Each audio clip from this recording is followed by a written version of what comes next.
Absolute Ra's al Ghul symbolizes the horrifying threat of hypercapitalism.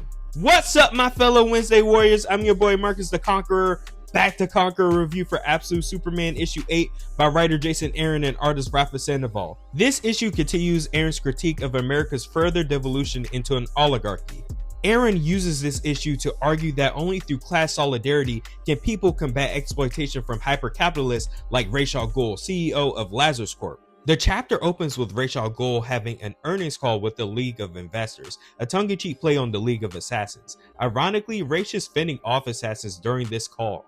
These men are part of the Omega Men, a terrorist organization whose main objective is to save the world by eliminating Lazarus Corp. During this call, Ra's brutally executes his attackers, turning one into a baby with Lazarus Spit formula and dropping it off a balcony.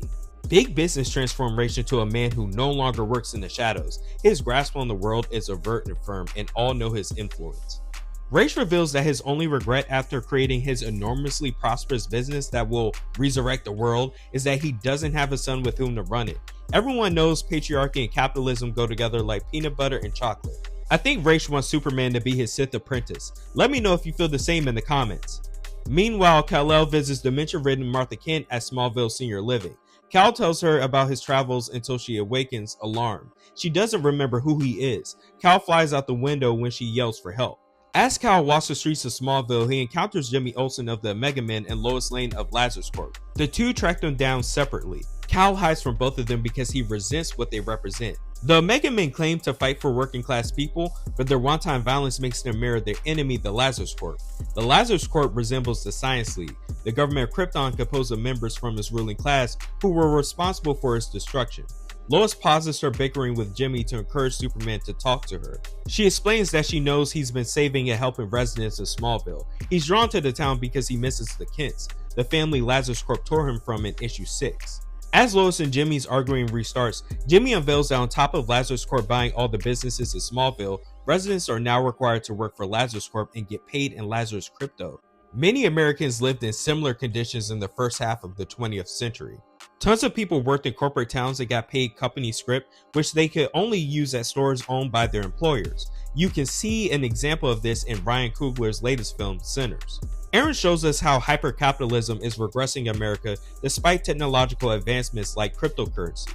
Kal reappears. As he explains he's in Smallville to recollect himself so he won't get lethal revenge on Peacemaker Smith for his massacre in Pakistan, a kryptonite bullet strikes him. Next, peacemakers descend upon the group. Smith, who's the squad leader, has been transformed into a cyborg by Brainiac and is holding a kryptonite gun. If you're wondering how Brainiac got his hands on kryptonite, watch my Absolute Superman issue 7 review. After Jimmy and Lois move Kal to the building that used to be the Lane family drugstore, Sol, Kal's AI in suit, fails to remove the kryptonite from his body. When Jimmy and Lois begin to debate Jimmy's plan to take Superman to the Omega Men, Smith bursts through the wall and hurls Kal.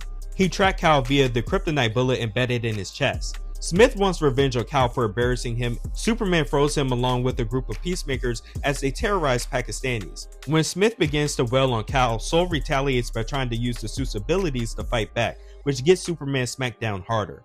As peacemakers surround Jimmy and Lois, they pull out their weapons to defend a dying Kal. Suddenly, Smallville residents appear with their weapons drawn and demand that everyone sheathe their arms. They say Smallville is still their town despite Lazarus consuming their businesses. This symbolizes class solidarity. As Smith chokes a peacemaker for reminding him that their goal is to bring in Superman alive, an armor-clad Kal punches him in the face and unleashes a red storm of nanites. Side note, I need an action figure of this suit. Next, Smith responds by loading Superman with kryptonite bullets. Look at these dope sound effects. After that, Smith tells Superman that Brainiac has unveiled God's identity to him, Ra's al Ghul. As he points his weapon at Superman's head, Smith says Ra's requires him to execute a vast number of people to save humanity.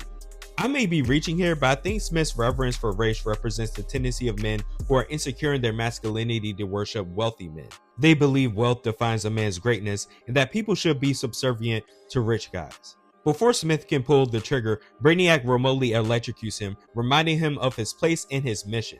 Finally, Lois and Jimmy agree to take Kal to the Omega Men for help. The Omega Men erupt from a boom tube and collect Kal and Jimmy, but tell Lois to kick rocks. Great, I don't trust this Lois either.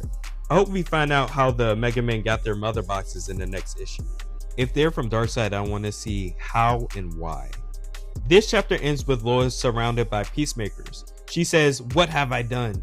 I'm unsure if that's regret for her time as an agent of Lazarus, helping Superman, or both. Every month, Absolute Superman affirms its position as the best social commentary book on the shelves. What makes its writing so strong is that, despite this being a dystopian book, the harrowing future it portrays doesn't seem far away. Rafa Sandoval's art was great, especially his layouts. I give this book an 8.5 out of 10. Let me know how you feel about it in the comments. Thanks for watching another Marcus Conquers Comics video. Please share, like, and subscribe to help grow the Legion of Comic Conquerors. We're on our journey to 1 trillion followers. Peace!